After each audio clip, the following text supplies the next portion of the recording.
Hello दोस्तों, आपका हमारे YouTube चैनल बंधु क्लासेस में स्वागत है। आज हम दोस्तों उत्तर प्रदेश से संबंधित करंट अफेयर के अति महत्वपूर्ण क्वेश्चन को देखेंगे। 2023-21 मार्च से संबंधित अति महत्वपूर्ण क्वेश्चन देखेंगे। पहला क्वेश्चन है, हाल ही में 3 साल की पाबंदियों के बाद किस देश ने पर्यटकों के लिए अपनी सीमाएं खोल दी है? तो हमारा उत्तर हो जाएगा चीन। चीन द्वारा कोरोना काल के बाद पहली बार पर्यटकों के लिए चीन की सीमाएं खोला है। इससे संबंधित या हम कहें कुछ अनफैक्ट को अगर हम देख लेते हैं, साई ट्रैक्स द्वारा जारी दुनिया की टॉप एयर एयरपोर्ट्स की लिस्ट में सिंगापुर चांगी एयरपोर्ट टॉप पर रहा। यानी साई द्वारा एक लिस्ट जारी की गई जिनमें दुनिया के एयरपोर्ट में सिंगापुर का जो एयरपोर्ट है वह इन सब में टॉप पे रहा। मेघालय राज्य में पहली बार इलेक्ट्रॉनिक इंजन से चलने वाली रेलगाड़ियां चलाई जाएंगी। अभी तक का क्या होता था दोस्तों, मेघालय में कोई भी ट्रेन नहीं चलाई जाती थी। अब पहली बार मेघालय में इलेक्ट्रॉनिक इंजन के द्वारा रेलगाड़ियों का संचालन किया जाएगा।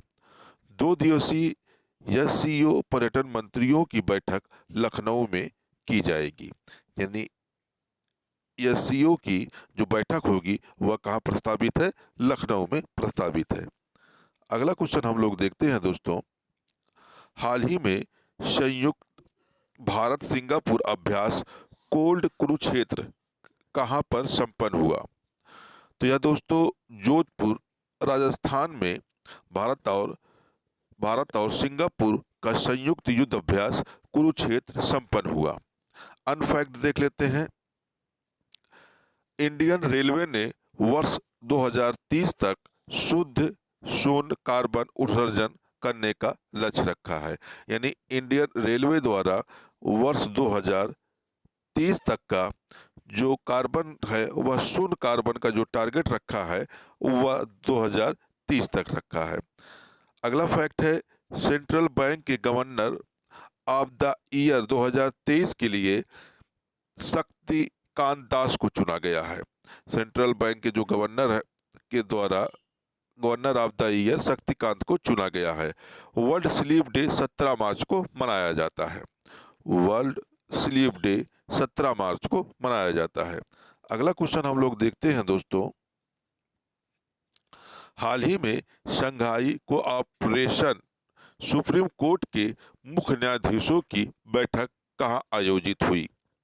मतलब दोस्तों हाल ही में अभी जो शंघाई कोऑपरेट है उनके सुप्रीम मुख्य न्यायाधीशों की एक बैठक आयोजित की गई। वह कहाँ आयोजित की गई? नई दिल्ली में। एक अति महत्वपूर्ण सवाल है, इसे अपने नोट्स बुक में नोट कर लें, क्योंकि जो शंघाई कॉर्पोरेट है उनके मुख्य न्यायाधीशों की एक बैठक संपन्न हुई, नई दिल्ली में संपन्न हुई। अनफैक्ट देखते हैं दोस्तों, दलजीत सिंह ने भारत के सबसे वरिष्ठ सैन्य चिकित्सक व सशस्त्र बल चिकित्सक सेवा के महानिदेशक के रूप में पदभार संभाला है। यानी दलजीत सिंह को सैन्य चिकित्सक व सशस्त्र बल चिकित्सक के महानिदेशक के रूप में नियुक्त किया गया है। वर्ष 2027 फिर से जियानी इन्फेंटिनो को फीफा प्रेसिडेंट के रूप में चुना गया है। किसको? जियानी इन्फ्रेटा को फीफा का प्रेसिडेंट चुना गया है। बियाकॉम 18 ने महेंद्र सिंह धोनी को अपना ब्रांड एम्बेसडर बनाया है। महेंद्र सिंह धोनी को किसने अपना ब्रांड एम्बेसडर बनाया है? बियोनके ने अपना धोनी को अपना ब्रांड एम्बेसडर बनाया है। अगला क्वेश्चन देखते हैं हम लोग दोस्तों, हाल ही में आयुष मंत्रालय कहाँ योग महोत्सव 2023 का आयोजन करेगा? यानी आयुष मंत्रालय द्वारा योग महोत्सव 2023 का आयोजन कहाँ किया जाएगा? नई दिल्ली में। आयुष मंत्रालय द्वारा योग महोत्सव 2023 का आयोजन नई दिल्ली में किया जाएगा। अगला इससे संबंधित अन्य फैक्ट देखते हैं। रवि चौधरी संयुक्त राज्य अमेरिका की वायुसेना के सहायक सचिव बने हैं। यानी जो रवि चौधरी हैं वह यूनाइटेड राज्य अमेरिका के सहायक सचिव के रूप में नियुक्त हुए हैं। दीपक मोहंती को PFRDA का अध्यक्ष नियुक्त किया गया है। ये नियुक्तियों से संबंधित महत्वपूर्ण फैक्ट है। दीपक मोहंती जो है फ्रेडा का अध्यक्ष बनाया गया है। भारत और श्रीलंका ने नई दिल्ली में जेफरी बाबा प्रदर्शनी का आयोजन किया है। साथ में दोनों ने मिलकर इसका उद्घाटन भी किया है। अगला क्वेश्चन देखते हैं। आज का अंतिम क्वेश्चन देखते हैं।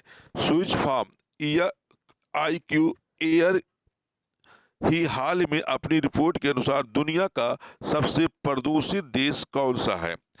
यानी स्विस फार्म IQ एयर ने एक रिपोर्ट जारी की है और इस रिपोर्ट में दुनिया का सबसे प्रदूषित शहर किसे घोषित किया है, तो वह किसे घोषित किया है, चाड को।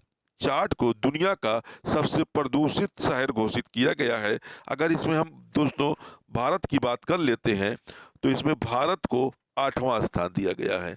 यानी दुनिया में सबसे प्रदूषित शहरों में भारत 8वें स्थान पर है।